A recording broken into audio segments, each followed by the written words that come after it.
The day she called my Purple Heart service dog a violation was the day I decided to show her what real violation looks like.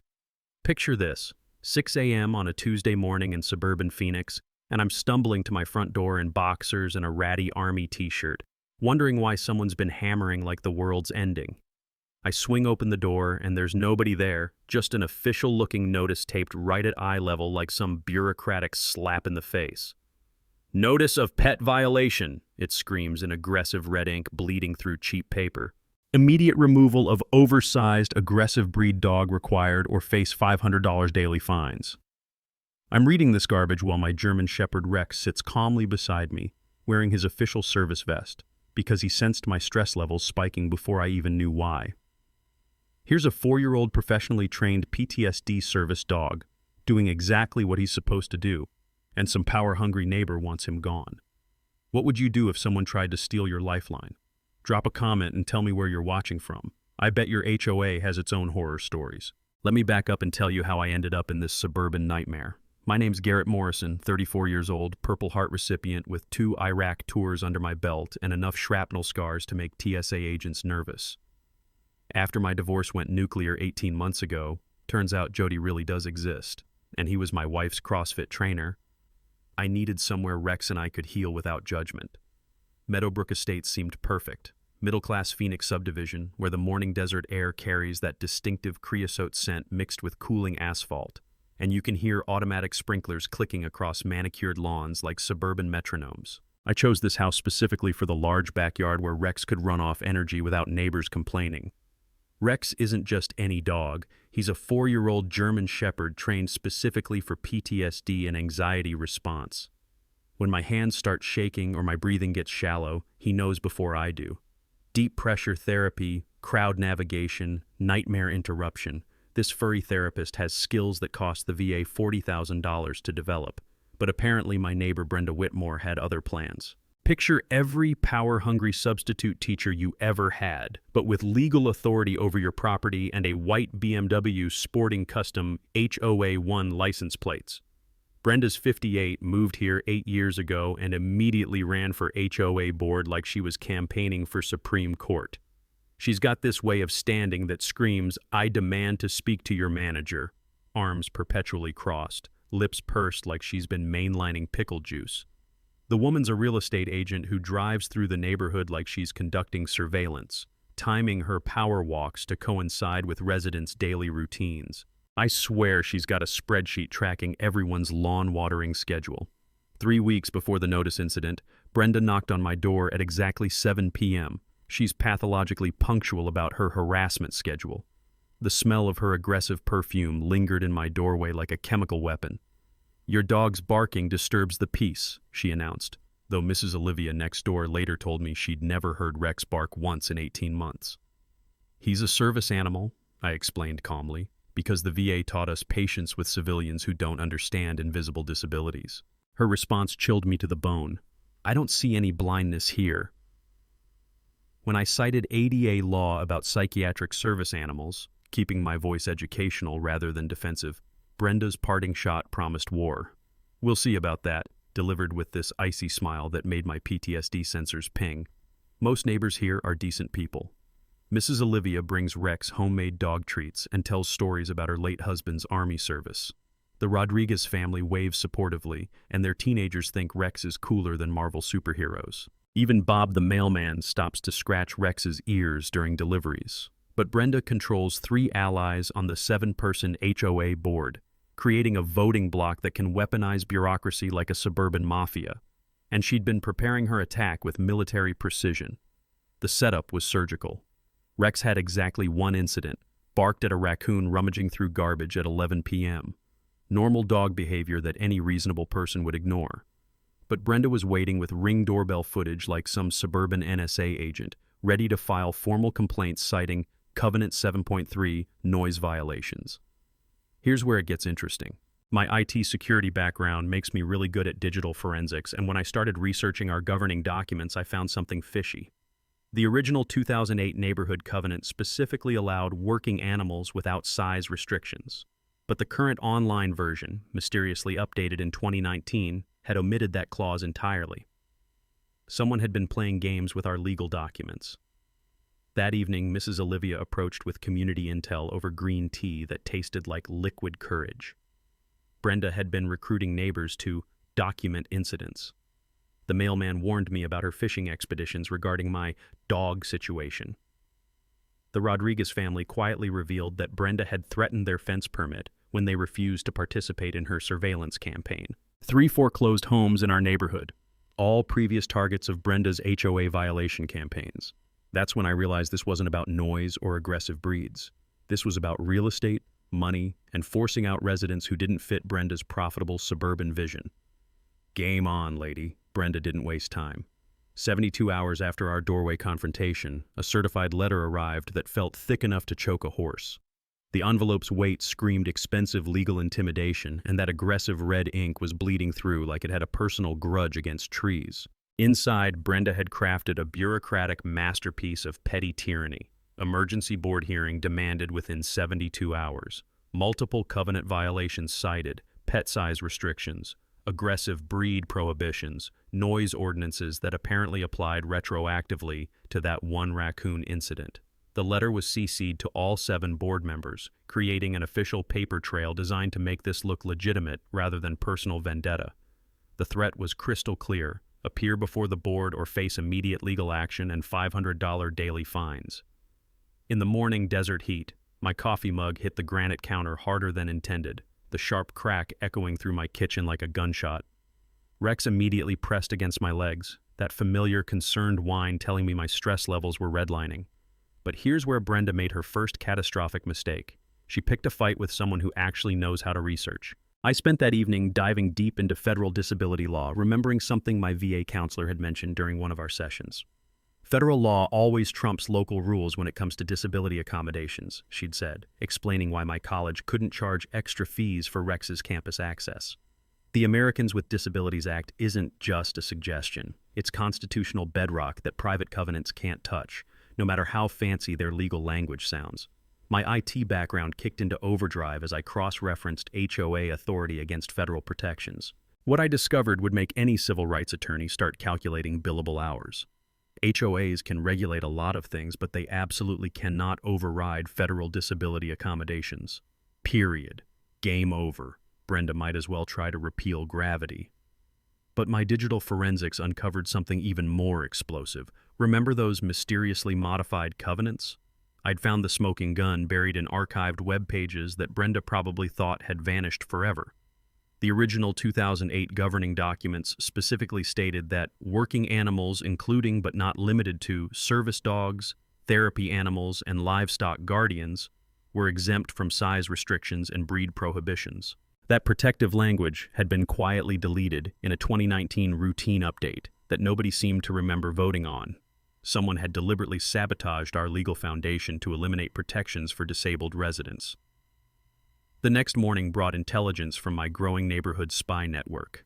Mrs. Olivia appeared at my door with the scent of jasmine tea clinging to her cardigan and fresh intel that made my blood boil. Brenda had been making rounds like some suburban Gestapo, recruiting neighbors to document any incidents involving Rex. She'd pressured the Rodriguezes about installing security cameras for everyone's safety, code for help me build a harassment case. Even Bob the mailman had noticed Brenda's sudden interest in my delivery schedule and pointed questions about my dog situation. The woman was building a prosecution case like Rex had committed war crimes instead of barking at trash pandas. But Brenda's surveillance campaign was about to backfire more spectacularly than a gender reveal party in drought season. My cybersecurity training includes digital evidence collection, so I'd already started documenting everything with the methodical precision that once tracked insurgent communications in Baghdad. Security cameras covering all property angles, time-stamped screenshots of every social media interaction, audio recording equipment for future encounters, perfectly legal in Arizona's one-party consent state. Then came Brenda's psychological warfare phase.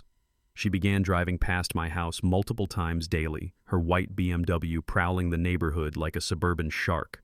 The timing was surgical. She'd appear exactly during Rex's yard time, camera phone ready to capture any behavior she could weaponize as aggressive. The smell of her exhaust lingered in the desert air like territorial marking from some predatory animal. Here's where the plot thickened into something worthy of a crime drama. While documenting Brenda's stalking pattern, I stumbled across property records that revealed her true game. 3 homes in our neighborhood had been foreclosed in the past 2 years. All 3 families had been targets of sudden, aggressive HOA violation campaigns.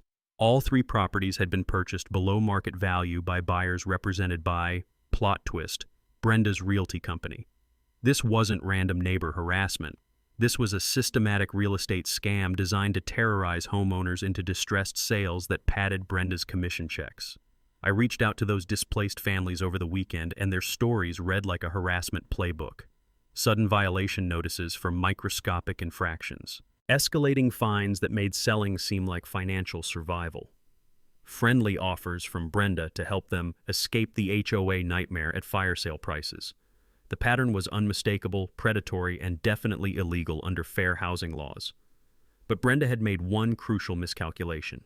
She'd targeted a disabled veteran with federal protections, military strategic training, and a service dog whose legal status was bulletproof under constitutional law. As I prepared for the upcoming kangaroo court hearing, one thing crystallized with diamond clarity. This fight had evolved beyond Rex. This was about protecting future families from a suburban predator who weaponized bureaucracy to steal people's homes. Time to show this HOA Karen what actual justice looks like when you pick the wrong fight. The HOA hearing was scheduled for Thursday evening in the community clubhouse, and Brenda had stacked the deck like a Vegas dealer with a gambling problem. She'd called in her 3-person voting block: Chuck, a retired cop who still carried himself like he was working patrol; Linda, an accountant who looked at everything through spreadsheet-tinted glasses; and Dave, a contractor who owed Brenda referrals for half his business. But Brenda's masterstroke was the community-wide email blast she sent 2 days before the hearing. Subject line: "Dangerous dogs in our family neighborhood." The message painted Rex as some kind of suburban menace, threatening property values and children's safety, conveniently forgetting to mention his federal service animal status or my disability. The smell of industrial carpet cleaner hit me as I walked into that clubhouse, Rex beside me in his official service vest, looking more professional than half the board members. I'd brought everything: service dog documentation, federal law printouts, and my phone recording everything, because Arizona's one-party consent law is a beautiful thing. Brenda opened the meeting with parliamentary procedure designed to limit my speaking time, Robert's Rules of Order weaponized by someone who'd clearly been practicing. She'd even brought a little gavel, because apparently suburban power trips require proper props. "Mr. Morrison," Chuck interrupted when I tried to present my ADA documentation, "how do we really know this animal is properly trained? Anyone can buy a vest online these days." That's when Rex demonstrated why the VA spent $40,000 on his training. Without any command from me, he sensed my rising stress and calmly positioned himself across my feet, performing deep pressure therapy with the precision of a medical intervention. The irony was delicious, Rex proving his professional training to people questioning his legitimacy. Chuck shifted uncomfortably, probably realizing that Rex's behavioral discipline exceeded his own. I presented the smoking gun evidence about the altered covenants, demanding explanation for how working animals' protections had mysteriously vanished from our governing documents. Brenda's response was pure bureaucratic deflection. These were routine updates approved by membership vote. "Great," I said, keeping my voice level. "I'd love to see the meeting minutes and voting records for those changes." The silence stretched longer than a Phoenix summer. Brenda couldn't produce documentation because the vote never happened. She'd simply edited the online covenants hoping nobody would notice or care enough to challenge her authority. Mrs. Olivia had driven over specially to serve as my character witness, and her testimony was devastating in its simplicity. Rex's gentleman dog. Never bark, never aggressive. Problem is not dog. Problem is woman who make trouble for good people. The room's energy shifted as neighbors realized they were watching a kangaroo court in action. Brenda threatened immediate fines if I continued disrupting proceedings, which was rich considering I was following proper procedures while she was violating due process rights that even HOAs have to respect. The predetermined vote was 4-3 to uphold all violations, but the real victory was exposing Brenda's methods to the community. Several neighbors who'd attended as neutral observers left looking disturbed by what they'd witnessed. Here's where my weekend research paid off in ways Brenda never anticipated. I'd spent hours digging through public property records, and the pattern I'd discovered was more damning than I'd initially realized. Not only had Brenda's realty company profited from 3 neighborhood foreclosures, but she'd also been the listing agent when those same families first moved in. She was running a long-term con: recruit families to buy homes, wait for them to settle in and make improvements that increase value, then manufacture HOA violations to force distressed sales that she could flip for massive commissions. It was real estate farming with homeowners as the crop. After the hearing, several neighbors approached me privately. The Rodriguez family asked for my attorney's contact information. Apparently, they'd been receiving preliminary violation notices about their fence height. Mrs. Patterson mentioned escalating pressure about her garden gnomes violating aesthetic standards. Even the Johnsons had gotten warnings about their basketball hoop being too visible from the street. Brenda wasn't just targeting me. She was systematically working through the neighborhood, identifying her next victims. The HOA's immediate retaliation was swift and financially brutal. $500 in daily fines starting immediately. Formal notice that unpaid violations would result in property liens within 30 days. The ultimate threat: rehome your animal or face foreclosure proceedings. Brenda personally delivered this ultimatum with a sheriff's deputy in tow. Pure intimidation theater designed to make me feel like a criminal instead of a disabled veteran being discriminated against. But her legal threats revealed a crucial weakness I'd been hoping to exploit. During my military intelligence training, we learned that desperate enemies make tactical mistakes. Brenda's escalating harassment was creating an evidence trail that would be impossible to deny in federal court. I'd already contacted Amanda Torres, a veterans legal aid attorney who specialized in ADA compliance cases. Her response to Brenda's latest threats was one word: beautiful.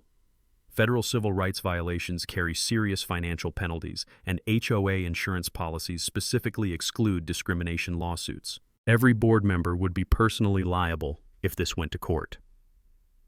That evening, as Rex and I sat in our backyard, watching the desert sunset paint the sky in shades of justice, I realized Brenda had just handed me the ammunition to end this war permanently. Brenda's desperation manifested in ways that would make a soap opera writer jealous. 3 days after the rigged hearing, she hired a private investigator because apparently stalking me personally wasn't thorough enough for her taste. The PI showed up in an unmarked van with tinted windows, parking on the public street like some discount FBI surveillance operation. This guy had telephoto lenses that could probably photograph Rex's dental work from 3 blocks away. He was documenting everything: Rex playing fetch, bathroom breaks, even our morning training sessions where Rex practiced his anxiety response protocols. I'm watching this clown through my security cameras, thinking he's trying to capture aggressive behavior from a dog whose biggest threat is excessive tail wagging. Meanwhile, Brenda escalated to psychological warfare that crossed every ethical line imaginable. She somehow got my ex-wife's contact information, probably through that same PI, and started fishing for character information about my mental stability. Jennifer, to her credit, told Brenda exactly where she could shove her harassment campaign, but the violation of privacy was breathtaking. The smell of desperation was getting stronger than Phoenix asphalt in July. Then came the animal control incident that proved Brenda had lost all connection to reality. She filed a complaint claiming Rex was unlicensed and potentially dangerous, which brought Officer Martinez to my door on a Tuesday morning. Poor guy looked embarrassed before he even started talking. "Sir, I have to investigate a complaint about an unlicensed dog, but I'm looking at what appears to be a federal service animal," he said, gesturing to Rex's official vest and the stack of documentation I'd already prepared. I handed over Rex's paperwork: service animal registration, current vaccinations, city license, and federal ADA certification. Officer Martinez flipped through everything with the practiced eye of someone who'd seen too many bullshit complaints. "Mr. Morrison, this is clearly a fraudulent report," he said, shaking his head. "False animal control complaints are actually misdemeanor offenses under Arizona law. We get a lot of these from HOA disputes, and frankly, I'm tired of wasting taxpayer resources on neighborhood grudges." Here's something most people don't realize. Filing false reports with government agencies isn't just annoying, it's criminal. Officer Martinez knew Brenda from previous frivolous complaints and was building his own case against her pattern of abuse. But Brenda's real masterpiece of self-destruction was her social media campaign. She created multiple anonymous accounts to spread rumors about my fake PTSD diagnosis and unstable veteran behavior. The posts included photos of Rex without his service vest, taken during his off-duty time in my backyard, trying to make him look like an ordinary pet instead of a medical necessity. My cybersecurity background made tracing these accounts back to Brenda's IP address easier than finding sand in Arizona. Every defamatory post, every privacy violation, every attempt to undermine my disability status was being documented with forensic precision that would make prosecutors weep with joy. The community backlash against Brenda was building like a summer thunderstorm. Mrs. Olivia organized an impromptu Rex Appreciation Committee that brought homemade treats and moral support. The Rodriguez family posted a yard sign reading, "We support our veterans," that faced directly toward Brenda's house. Even Bob the mailman started taking extra time to play with Rex during deliveries, making sure Brenda could see the community solidarity from her surveillance windows. Here's where the plot thickened beyond my wildest expectations. My journalist contact at the Phoenix Business Journal had been investigating HOA corruption for months, and my case was exactly the smoking gun she needed. While digging into Brenda's real estate connections, she uncovered financial records showing Brenda's company was hemorrhaging money from multiple lawsuits over undisclosed property violations. Brenda wasn't just running a foreclosure scam, she was facing bankruptcy and desperately needed commission income from forced neighborhood sales to avoid losing her own home. Her attack on me wasn't just discrimination, it was financial survival wrapped in bureaucratic terrorism. The desperation explained everything: the escalating surveillance, the criminal complaints, the character assassination campaign. Brenda was a cornered animal fighting for her economic life, and disabled veterans were apparently acceptable collateral damage. But her biggest mistake was underestimating military strategic thinking. While she was busy playing amateur detective with surveillance cameras, I was building a federal civil rights case that would make her harassment campaign look like a tactical nuclear weapon pointed at her own face. My attorney Amanda Torres had reviewed all the evidence and delivered a verdict that made my Purple Heart feel lighter. "Garrett, this is the clearest pattern of disability discrimination I've seen in 15 years of practice. Federal law doesn't just protect you, it's about to make Brenda personally liable for damages that could reach 6 figures. Every board member who'd voted to uphold discriminatory violations would face individual lawsuits. The HOA's insurance wouldn't cover civil rights violations, meaning personal assets were at risk." As I watched Brenda's BMW cruise past my house for the 4th time that day, I realized she'd just spent 3 weeks building the evidence case that would destroy her career, her finances, and her suburban kingdom. Sometimes the best strategy is letting your enemy defeat themselves while you document everything for court. Sometimes the universe hands you justice wrapped in public property records and a dash of cosmic irony. While Brenda was busy playing suburban Gestapo with her telephoto lenses and fraudulent complaints, I decided to apply my investigative skills to a different target: Brenda herself. What I discovered made my military intelligence training feel like preparation for this exact moment. Remember how Brenda weaponized covenant violations against everyone else? Turns out our HOA queen had been living in a glass house while throwing stones for 3 solid years. Her property survey, available through Maricopa County records, revealed violations so blatant they'd make a corrupt politician blush. That gorgeous pool house she used for business meetings, built 18 inches too close to the property line, violating setback requirements that were clearly spelled out in the same covenants she'd been quoting like scripture. Her decorative privacy fence exceeded height restrictions by 1.5 feet, ironically installed to hide the unpermitted shed she'd been using as her real estate office. But here's the kicker that made me laugh so hard, Rex came over to check my mental status. Brenda had been running an unlicensed commercial business from residential property for over 3 years. City zoning records showed no permits for home-based real estate operations. Property tax filings revealed she'd been claiming commercial deductions for that shed office, while the HOA covenants explicitly prohibited business activities in residential zones. Using Brenda's own fee structure against her violations, she owed approximately $52,000 in accumulated fines. The woman who'd been threatening my home with foreclosure had been living in Violation City since before I'd even moved to the neighborhood. The irony was so thick you could spread it on toast. My VA counselor had taught me something valuable during those early PTSD sessions. Sometimes people project their own guilt onto others as a defense mechanism. Brenda's aggressive enforcement against everyone else was classic psychological displacement. She was terrified of her own rule-breaking being discovered, so she attacked others to deflect attention from her hypocrisy.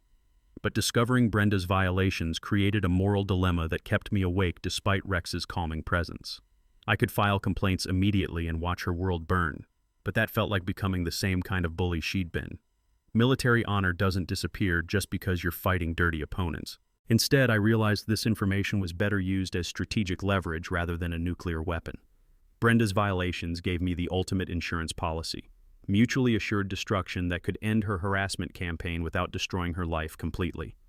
The legal implications were staggering. HOA board members aren't exempt from their own rules. If anything, their position makes violations more serious because it demonstrates selective enforcement and potential corruption. Amanda Torres explained that discrimination cases become slam dunks when you can prove the accuser is violating the same rules they're weaponizing against protected classes. This creates what we call prosecutorial misconduct in the civilian world, she said, barely containing her excitement. Brenda's been selectively enforcing rules while violating them herself. That's textbook discrimination with a side of fraud. Every threatening letter Brenda had sent, every fine she'd imposed, every violation she'd cited became evidence of a rigged system designed to target specific residents while protecting her own illegal activities. But the most beautiful part? Brenda's own surveillance and documentation obsession had created a paper trail proving she knew about covenant enforcement while simultaneously violating multiple covenants herself. Her meticulous record-keeping would become the evidence that buried her authority permanently. I had the power to end this war immediately, but something my drill sergeant taught me echoed in my mind. The best victories are the ones where your enemy defeats themselves. Brenda was digging her own grave with every escalation. My job was to keep documenting while she buried herself deeper. That evening, watching the desert sunset paint the sky in shades of poetic justice, I sealed all the evidence in an envelope with Amanda Torres and prepared multiple strategies depending on Brenda's next moves. Rex and I had gone from defense to offense without firing a single shot. Sometimes patience and preparation beat aggression and intimidation. Brenda was about to learn that lesson the hard way. War requires allies, and I was about to assemble a team that would make Brenda's HOA power trip look like amateur hour. Time to turn this neighborhood dispute into a masterclass in community organizing with federal law backing. First recruit, Amanda Torres from Veterans Legal Aid, a civil rights attorney who specialized in ADA compliance and had a personal vendetta against discriminatory HOAs. During our strategy session in her downtown Phoenix office, surrounded by law books that smelled like justice and old paper, Amanda laid out the nuclear option. Federal civil rights complaints carry serious financial penalties, she explained, spreading case precedents across her desk like battle plans. The beautiful thing about ADA violations is that federal law doesn't just protect you, it creates personal liability for anyone who willfully violates disability protections. HOA board members can be sued individually, and their insurance won't cover civil rights violations. That last part was the golden bullet I'd been hoping for. Most people don't realize that HOA insurance policies specifically exclude discrimination lawsuits, meaning board members' personal assets become fair game when they violate federal law.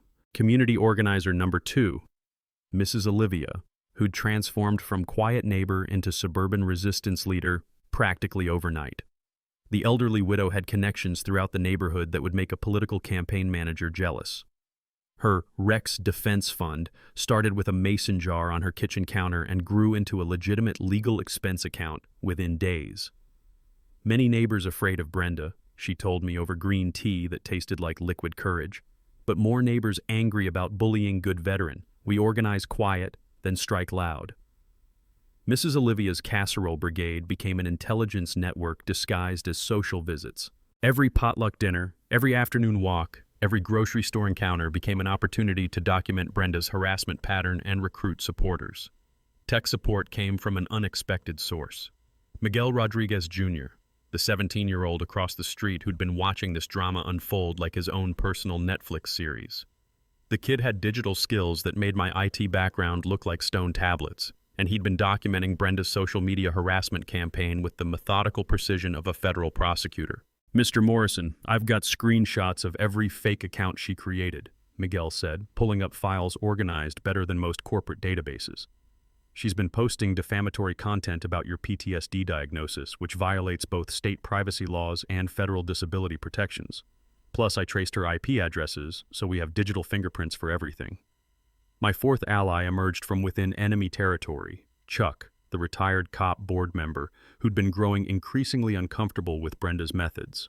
During a chance encounter at the neighborhood Circle K, where the smell of diesel fuel mixed with his obvious moral conflict, Chuck pulled me aside. "Look, I voted with Brenda because I thought this was about legitimate rule enforcement," he said, studying his coffee like it held answers. "But her behavior since the hearing has been unprofessional, potentially illegal, and definitely not what I signed up for. If she keeps escalating, I might have to reconsider my position." The community organizing tactics spread like wildfire through social networks, both digital and analog. Regular dog park meetings became strategy sessions where neighbors shared intelligence about Brenda's surveillance activities. A neighborhood petition supporting service animal rights collected 47 signatures within 3 days, with residents adding personal messages about their own experiences with Brenda's harassment. My cybersecurity background proved invaluable for evidence collection and digital forensics. Motion-activated cameras with cloud backup prevented evidence tampering. Audio recording equipment prepared for all future HOA interactions, perfectly legal under Arizona's one-party consent laws. Every harassing email, threatening letter, and surveillance incident was being documented with forensic precision that would make FBI agents proud. The media preparation phase involved my journalist contact at the Phoenix Business Journal, who'd been building her own investigative piece about HOA corruption patterns across Arizona. My case provided the human interest angle she needed. Disabled veteran versus suburban tyranny, with clear federal law violations and community impact. "This story has everything," she said during our background interview. "Disability discrimination, real estate fraud, community organizing, and a service dog who's more professional than the people trying to ban him. National outlets are going to love this." But the most crucial element of our strategy was understanding Brenda's psychological profile. Military intelligence training teaches you to analyze enemy motivations, and Brenda's pattern was textbook narcissistic control addiction. She needed to dominate others to feel powerful, which meant she'd inevitably overreach in public where witnesses could document her true character.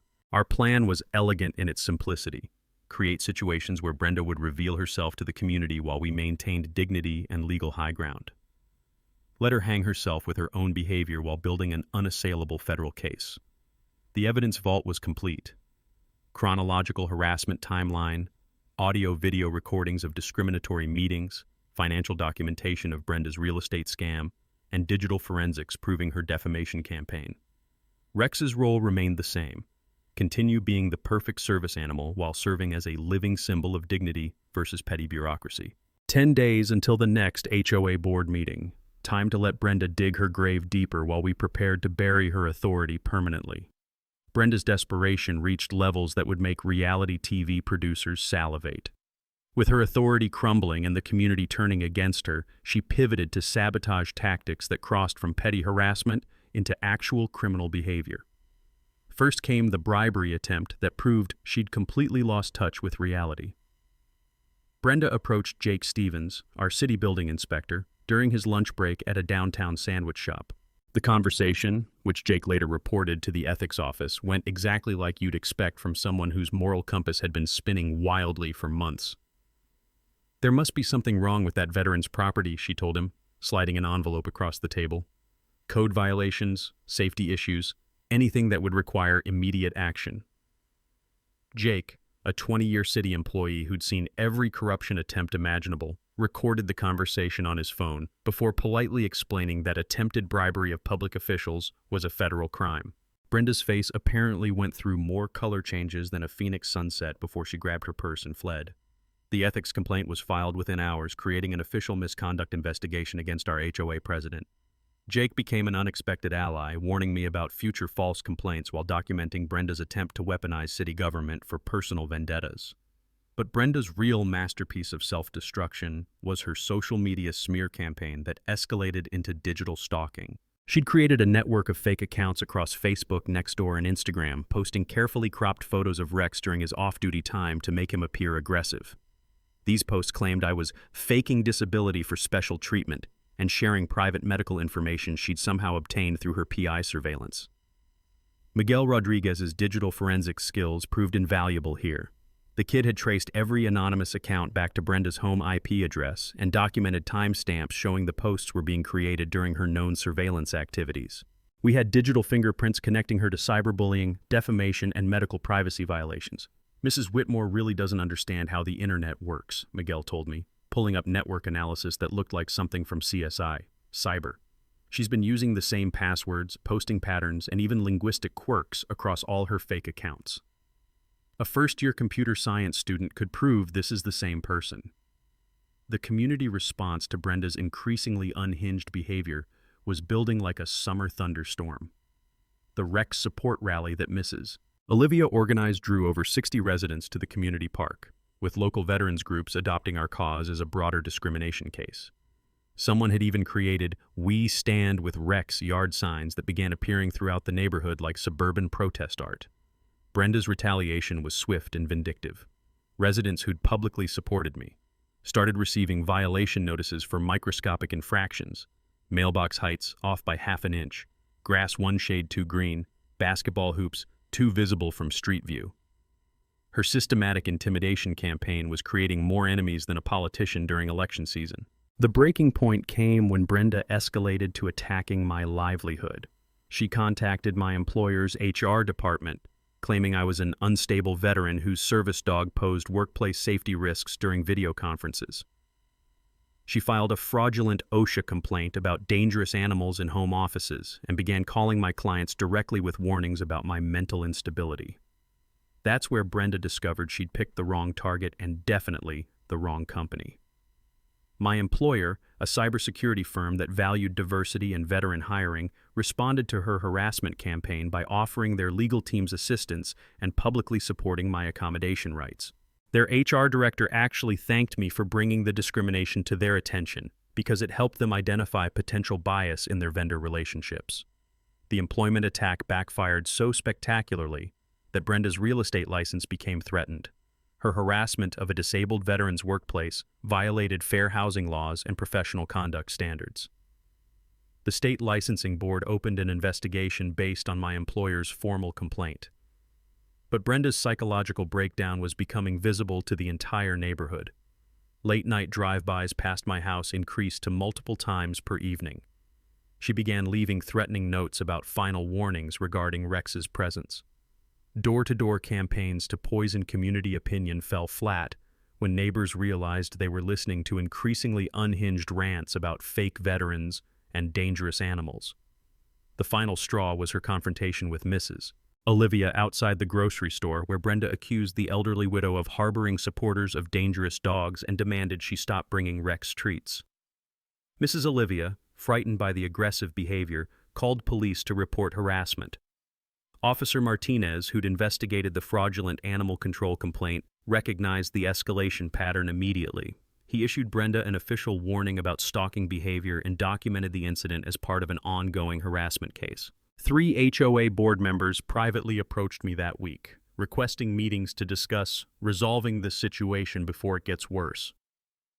Chuck publicly withdrew his support for Brenda's methods. Linda expressed concerns about professional reputation damage. Even Dave worried about his city inspector connections being compromised by association. The trap was perfectly set. All that remained was letting Brenda spring it herself at the upcoming board meeting where the entire community would witness her final meltdown. Brenda's final acts of desperation made her previous behavior look like polite disagreement. With her authority evaporating and criminal investigations mounting, she launched a last-ditch campaign that crossed every legal and moral boundary imaginable. The attempted dog theft was so brazenly illegal, it belonged in a crime drama. While I was at a VA appointment, Brenda hired a private animal removal service, basically a guy with a truck who advertised on Craigslist. She told him Rex was an abandoned, dangerous dog that needed immediate seizure for public safety. Fortunately, Mrs. Olivia was gardening when this clown showed up with a catch pole and official-looking paperwork that turned out to be completely fabricated. Her panicked call brought me racing home to find Rex safely inside, while a very confused contractor tried to explain why he thought stealing a federal service animal was legitimate work. The contractor immediately cooperated with police when he realized he'd been hired for what amounted to felony theft. Arizona law treats service animal theft as a serious crime, with penalties including mandatory restitution and potential federal charges. The attempted seizure created another criminal complaint against Brenda, who was rapidly building a rap sheet longer than a CVS receipt. But her psychological warfare reached new lows with the fabricated bite incident that proved she'd completely abandoned reality. Brenda filed a police report claiming Rex had bitten a neighborhood child, providing detailed descriptions of injuries that supposedly required medical treatment. The investigation lasted exactly 4 hours. No child had been treated for dog bites at any local medical facility. No parents had reported incidents involving Rex. The victim Brenda described didn't even exist in our neighborhood. When pressed for specifics, her story changed multiple times before she claimed the family had moved away to avoid further trauma. Officer Martinez, who was becoming familiar with Brenda's pattern of false reports, cited her for filing fraudulent police complaints, a misdemeanor that would appear on background checks for her real estate license renewal. "Ma'am, this is the third false report you've filed in 2 months," he told her, according to the incident report I later obtained. "False police reports waste taxpayer resources and are criminal offenses. Consider this your final warning before we pursue charges." The community protection network that had formed around Rex and me was operating like a neighborhood watch program designed to monitor the watchers. Mrs. Olivia organized 24-hour surveillance schedules disguised as concerned neighbor check-ins. Miguel Rodriguez and his friends created a group chat that tracked Brenda's BMW movements with military precision. Even Bob the mailman started timing his deliveries to ensure Rex was never alone during outdoor activities. But Brenda's most catastrophic mistake was obtaining and sharing my confidential VA medical records. During a community meeting about holiday decorations, yes, she managed to weaponize Christmas planning. She stood up and began reading details about my PTSD diagnosis and treatment history.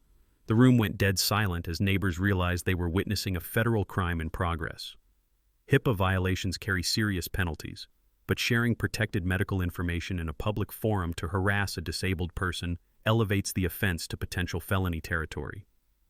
Amanda Torres nearly dropped her coffee when I called about the medical privacy violation.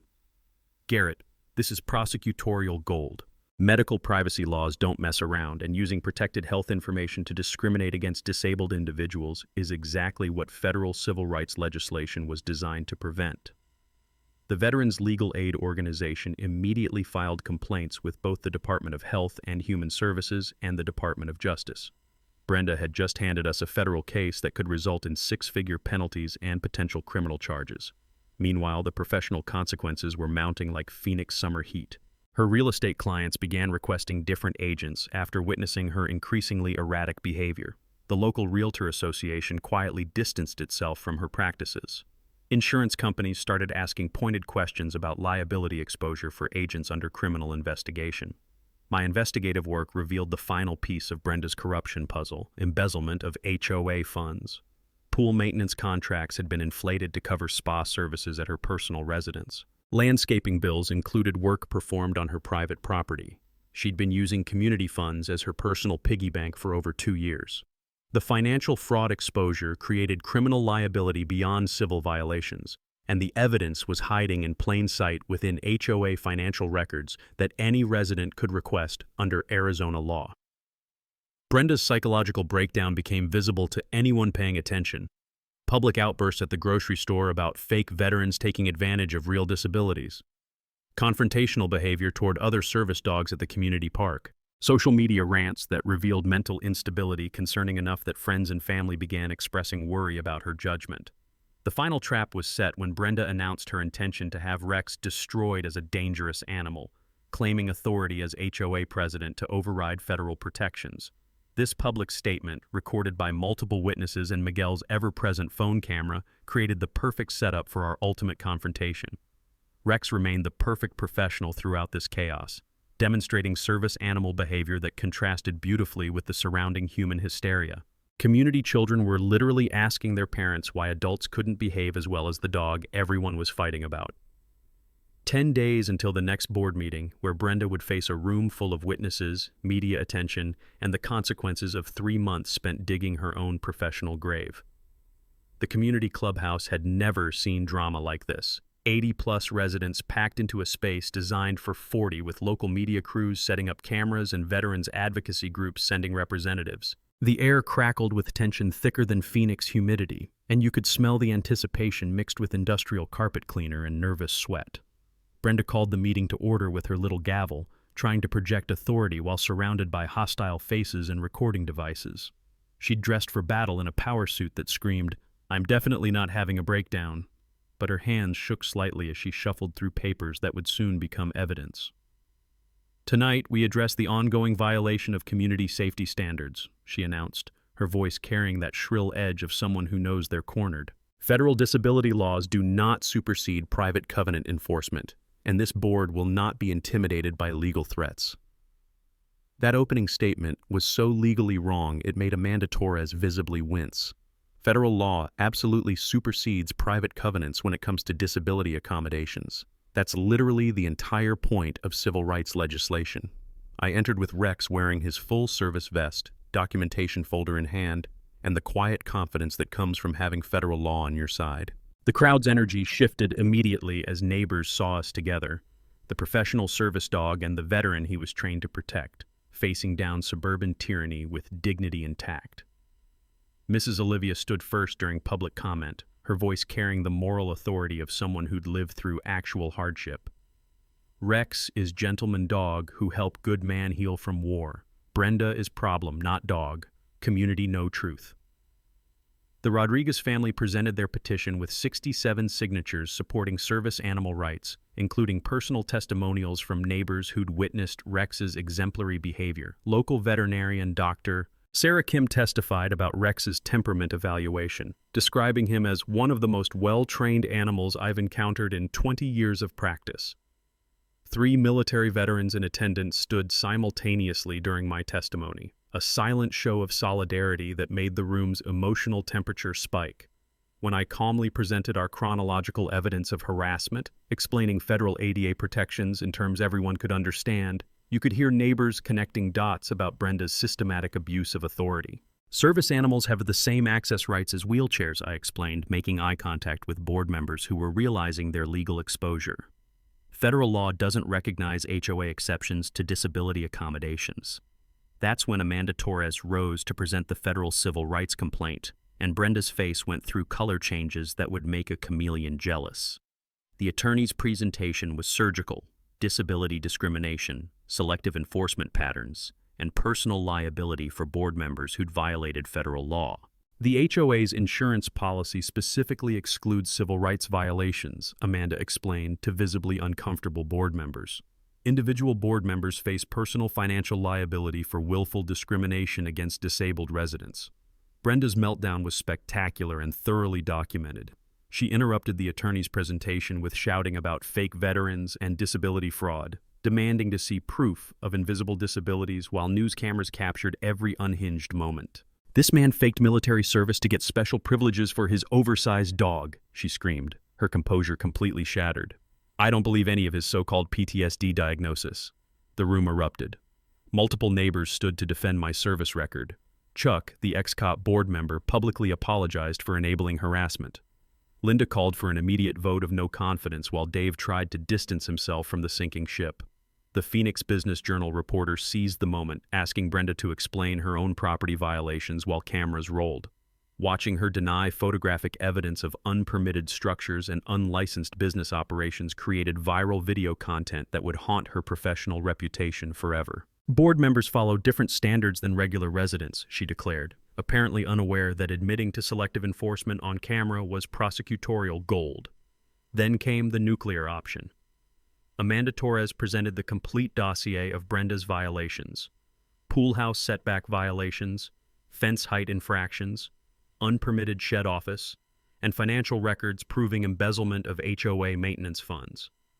Officer Martinez arrived to serve Brenda with a restraining order protecting Rex and me from further harassment, creating perfect visual drama as authority protected victims from their abuser. The legal papers rustled like justice being served, while Brenda realized her harassment campaign had generated official police protection for her targets. The board vote was swift and decisive. Brenda removed as president 6-0, with her abstaining while muttering about conspiracies. Secondary motion rescinding all Rex-related violations passed unanimously. The board formally apologized and voted to reimburse our legal fees from HOA funds. Brenda's final exit was pure theater. She refused to accept removal, threatened to sue the entire neighborhood for defamation, and stormed out screaming about fake veterans and rigged elections while news cameras captured her BMW speeding away from the community she'd terrorized for months. Rex remained calm throughout the chaos, performing deep pressure therapy during my stress peaks and accepting congratulatory pets from dozens of supporters. He'd become the unofficial neighborhood mascot and living symbol of dignity, triumphing over petty tyranny.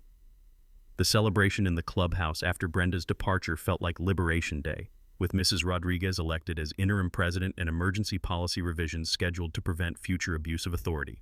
6 months later, Meadowbrook Estates had transformed from suburban battlefield into a model community that housing advocacy groups now study as an example of inclusive governance.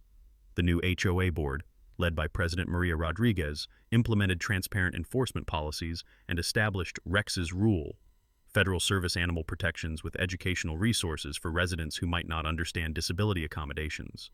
Brenda's consequences unfolded like dominoes falling in slow motion. Criminal charges for false police reports and HIPAA violations resulted in probation and mandatory community service at a veterans rehabilitation center, poetic justice that even Hollywood couldn't have scripted better. Her real estate license was suspended pending ethics investigations, and the embezzlement charges forced her to sell her violation-riddled house to pay legal fees and restitution. The restraining order prevented any contact with Rex or me, which turned out to be unnecessary since Brenda moved to Tucson shortly after losing her home. Sometimes karma doesn't need help. It just needs documentation and federal law enforcement. My personal victory extended far beyond winning a neighborhood dispute.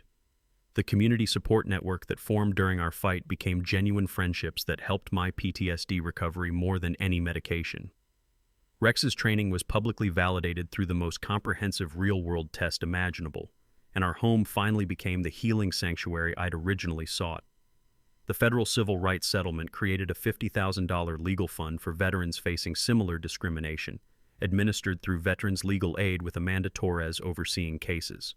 We'd turned our individual struggle into systemic change that would protect future disabled veterans from HOA harassment campaigns.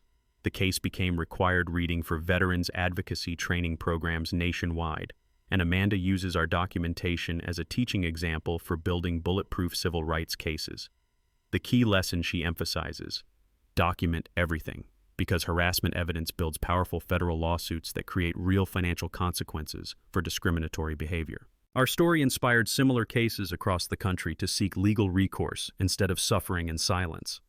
Rex became an unofficial therapy dog for other PTSD veterans, not in any professional capacity, but through informal community connections that formed around our shared experiences with invisible disabilities and the service animals that make normal life possible. The ripple effects reached the HOA industry itself, where insurance companies began requiring disability compliance training after our case demonstrated the financial risks of federal civil rights violations. Property management companies started hiring legal consultants to review enforcement policies because nobody wanted to face the kind of personal liability exposure that destroyed Brenda's career. The community transformation was remarkable. Annual Service Animal Appreciation Day festivals now raise money for veteran services while educating neighbors about disability accommodations.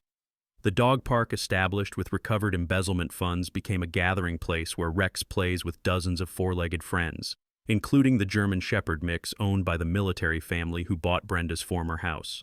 Property values actually increased due to positive national media attention about our inclusive community governance.